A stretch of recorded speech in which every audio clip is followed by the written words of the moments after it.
भूमी म्हणजे त्यागाची भूमी. छत्रपती शिवाजी राजांनी आवाज दिला, वा पूजाराम बाबा, हे जमलं तुम्हाला.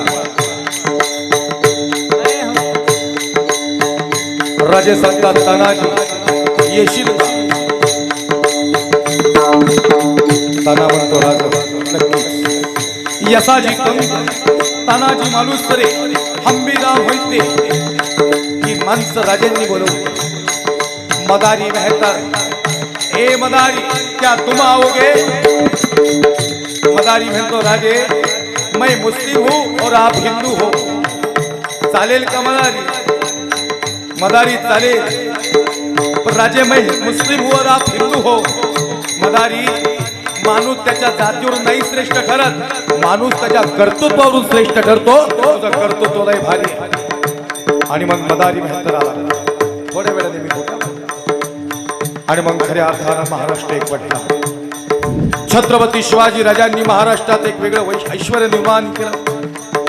तानाजी मालुसरे घेतला, यसाजी कंक घेतला, बहिरजी नाईक घेतला, जीवा महाला घेतला, शिवा काशी घेतला. तानाजी मालुसरे म्हणजे त्या मातीतून मी येत होतो. तोफे आधी नाम रे बाजी, सांगा शत्रूला बाजी प्रभू देशपांडे. 65 वय वर्ष, पण जबरदस्त बलिदान बाजी प्रभू देशपांडेंचं या मातीत आहे. छत्रपती शिवाजी राजांचा जन्म झाल्यानंतर महाराष्ट्राला वेगळं बदल मिळालं. भगव्याचा रंग अन्नूक झाला होता. सह्याद्री दिल्लीच्या तख्ताकडे ताट पाहणारा झुकल्यासारखा वाटत होता. आणि मग शिवरायांचा जन्म झाला आणि महाराष्ट्राला उभारी आली. गोकुळीच्या सुखा अंत पार नाही लेखा, बाल तुष्ट नंदा घरी आणि आनंद द्या करणारी. आया बहिणींची इज्जत लुटल्या गेली होती, तिथं महाराजांनी आपलं ऐश्वर्य उभं केलं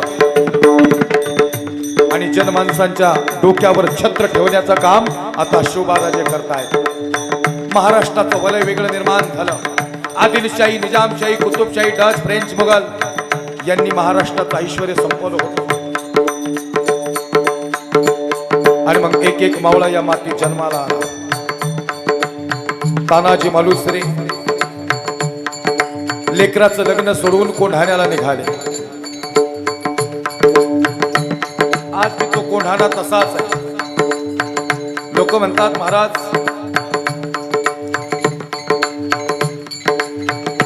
तिकडे लोक भजी खायला जातात कोंढाण्यावर. काय वाटतं तुम्हाला, भजी खायला जायचं गड का? भजी खायला जायचं गड नाही, तिथं रक्त सांडले तानाजी मालुसरे.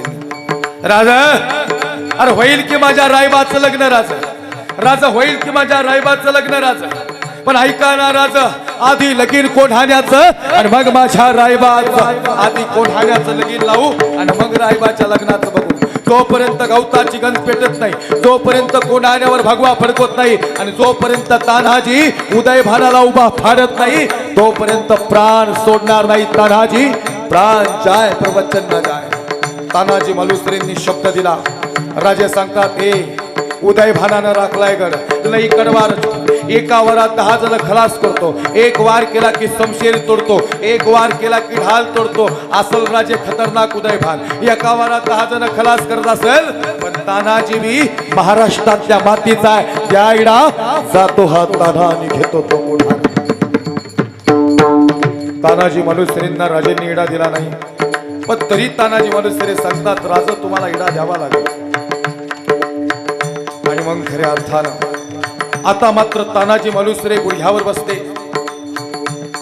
ताना म्हणतो, राजो आयुष्यभर या 2 हातांनी तुमची सेवा केली राजो.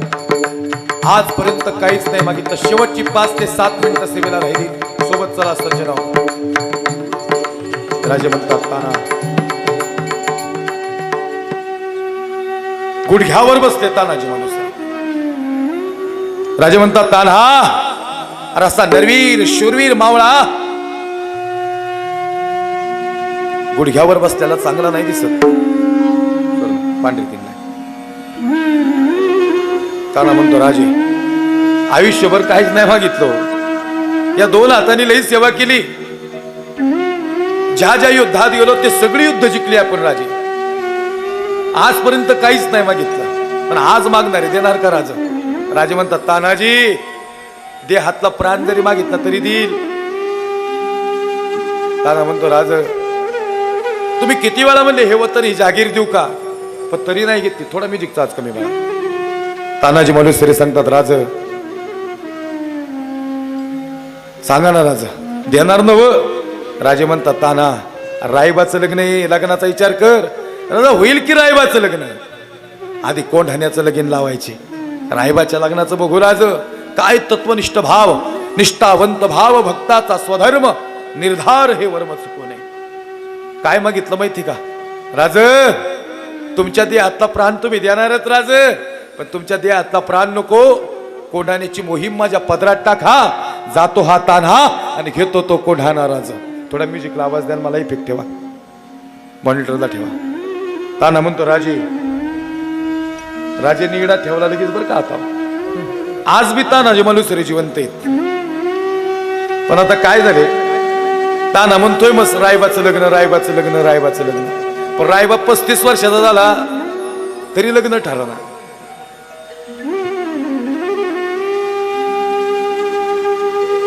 हे खरं आहे बरं का. 4 वाजले, तरुण पोरांनो लक्ष देऊन ऐका, हे तुमच्यासाठी सांगतोय. व्यसन हे आयुष्यभर माणसाला संपवतो, लक्ष घ्या. सगळं संपवतो, परिवार संपवतो, बायका पोरं सगळं संपवतो व्यसन. अरे चांगलं नाही गडे, हे आम्ही सांगितलं पाहिजे. शिवबाराजांनी वयाच्या 10व्या वर्षी लग्न केले आणि आपली 35 वर्षाची टोनगी कट्ट्यावर बसतात. त्यांनी असं केलं, त्यांनी तसं केलं. अरे तुझ्या मागून लोक येऊन साहेब झाली. आणि आमची आई मला नेहमी कुठं कुठं गेलो ना, आमची एखादी भगिनी भेटली, आई भेटली, आई म्हणती, महाराज तुमच्या तिकडे लांबच्या भागात एखादी पोरगी का बघा आमच्या पोराला. लांबच्या भागात काय बघायला लागेल, पोरग चांगलं करतो तो असल्या इथंच पुरी मिळत्या. हे सांगायचं तात्पर्य सजनाव काय, मी कुणाच्या भावना नाही दुखवायला आलो, पण तरुणांनी आता सजग होणं लय गरजेचं आहे, फार गरजेचं आहे सजग होणं तरुणांनी. अरे आई 300 रुपये रोजाव गेली गाड्या, आणि तू 4-5 वाजले नाही की निघाला डोसायला. आई म्हणती, महाराज पोरग लय करतो तो अनु, फक्त पिण्यावारी गेले, बाकी काही ना. मन घटातलंही ताकद आहे, मन घटात ताकद कुठली राही तो तुझ्या पोराची आई. हवे बोलायला लागेल महाराज, हे कीर्तनातून परिवर्तन आहे. सोन्यासारखी बायका पोरं कशीच बसली हो, तरुण पोरांच्या किडन्या फेल झाल्या, लिव्हर गेली. मी त्या भगिनीला विचारलं, अरे काय झालं ताई तुला. ताई म्हणते, महाराज पती गेला हो म्हणणे, 35 वर्षाचाच होता, गेला म्हणणे. पण अशी लेकरं दारात बसतात आणि लोकांची लेकरं मिठाई खात्यात, आणि मग आमची लेकरं त्यांच्याकडे बघतात. ती म्हणतात, आई अरे आपलं पप्पा कधी आपल्याला घेऊन यायचं, असं नाही येणार कधीच, कसा येईल पप्पा. त्यामुळे जेवढी तरुण पोरत ना त्यांनी ऐका, आपल्या मागं कुणीतरी घरातलं जगते आपल्यासाठी. आपला म्हातारा बाप, आपली म्हातारी आई, त्यांनी अपेक्षा ठेवल्यात आमच्याकडून. आणि तुम्ही जर संगती सुप्तीने गेले आणि वाया गेले तर कसं होणार. अरे ज्याच्या संगतीने गेले तो जहागीरदार होता, पण तुमची परिस्थिती तर तशी नव्हती ना. मग तुम्ही लढायला पाहिजे अजून परिवारासाठी. परंतु माझं बोललेलं हे वाईट वाटेल, पण ही गोष्ट खरी आहे. आपली लेकरं बाळ, आपले मायबाप जर आपली घरी वाट बघत्यात, तर आपण आपलं कर्तृत्व सिद्ध केलं पाहिजे. नाही खरंच कर्तृत्व सिद्ध केलं पाहिजे. महाराज तानाजी मालुसरे लढले, या महाराष्ट्रासाठी लढले. अहो एका झपक्यातच उदयभान आणला तानाजी. एकच फटका टाकला, उदयभान संपला, संपलं सगळं. ताना म्हणतो, राजे एकदा मिठी मारायला या बरं का तुमच्या तानाजीला. राजे तानाजीला मिठी मारायला गेले, तानाने हातला प्राण सोडला होता.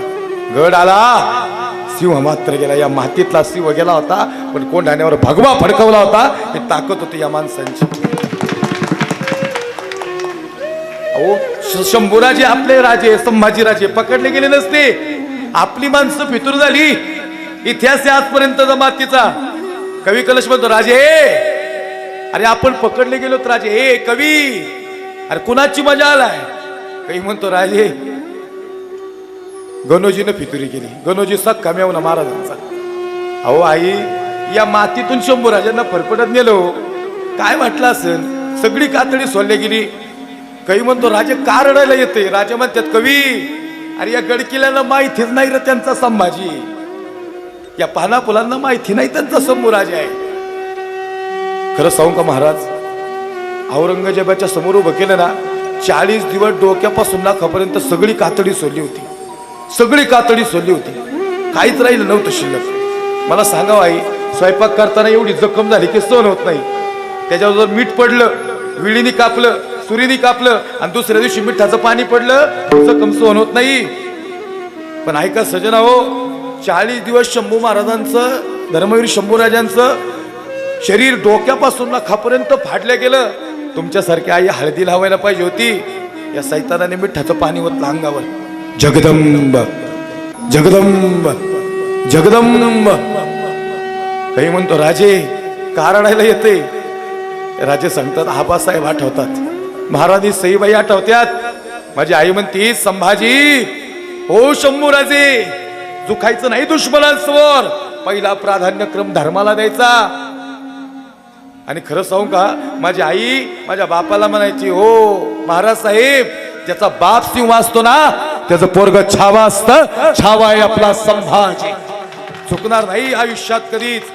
शंभू बाळ चुकणार नाही. हो शब्द द्या तुम्ही.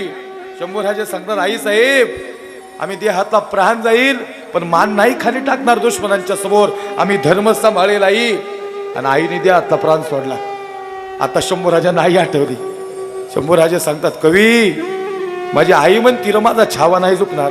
आम्ही 15 वर्ष झाले शंभूराजे सांगतोय. चित्रपट आत्ता आला, आत्ता लोकांना छावा समजला. शंभूराजे आत्ता समजले.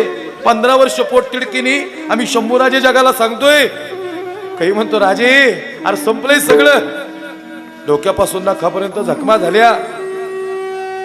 हळदी लावायला तुम्ही पाहिजे होते. या सैतानाने मिठाचं पाणी ओतलं अंगावर. पाण्यातून मासा बाहेर यावा असा तडफडला असता हो, तरी राजे असेच उभे होते. काही म्हणतो राजे सोडा ना मान खाली. राजे म्हणतात नाही काही.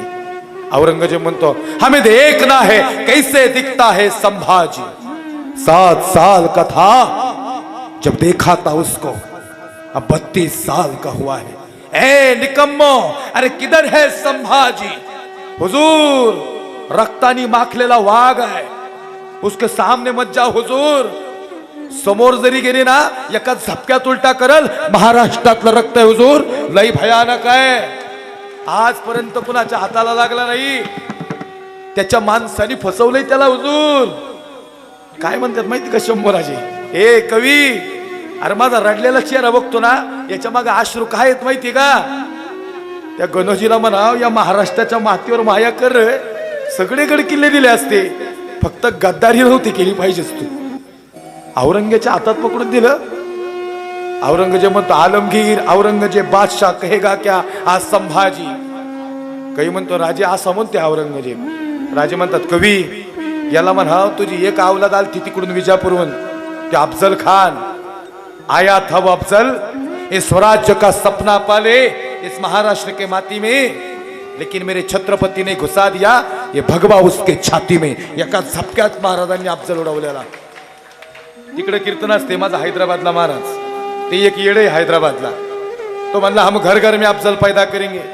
त्याला तिथं जाऊन सांगितलं तू घर घर में अफजल पैदा कर, आमचे हे शिवरायांचे मावळे घर में घुस कर अफजल मारेंगे. ही ताकद या मावळ्यांची आज. बोललं पाहिजे महाराज आम्ही या गोष्टीवर. कीर्तनात शिवचरित्र नाही सांगितलं, शंभूराजे नाही सांगितले, आम्ही शौर्य नाही सांगितलं, तर पुन्हा मागच्या दिवस पुढे यायला वेळ लागणार नाही.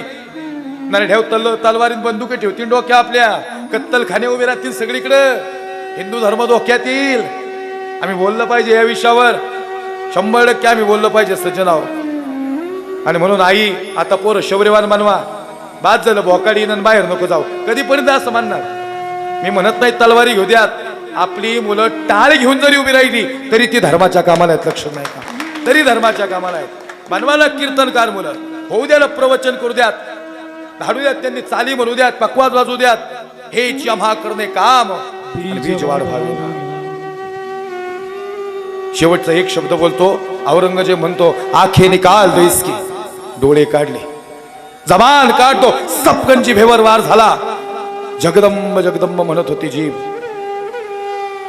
हमने आंखें निकाल दी इसकी, फिर भी इसने आंखें नहीं झुकाई हमारे सामने. हमने जबान काट दी, इसने जबान नहीं खोली हमारे सामने. हमने हाथ काट दिए, इसने हाथ नहीं फैलाए हमारे सामने. हे निकम्मो, सच में छावा है, छावा शेर का. अरे इस जैसा पुत्र हमारे जनान खाने में क्यों नहीं पैदा होता.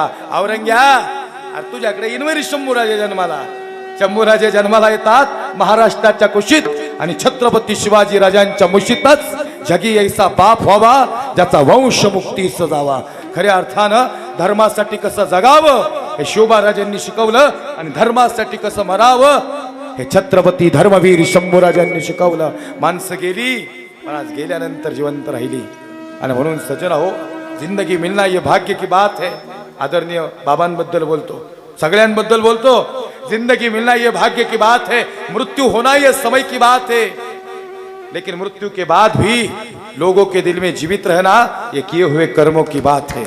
तुका म्हणे का मरणची सरे उत्तमची उरे कीर्ती मागे. ज्ञानेश्वर माऊली नळराज माऊली तुका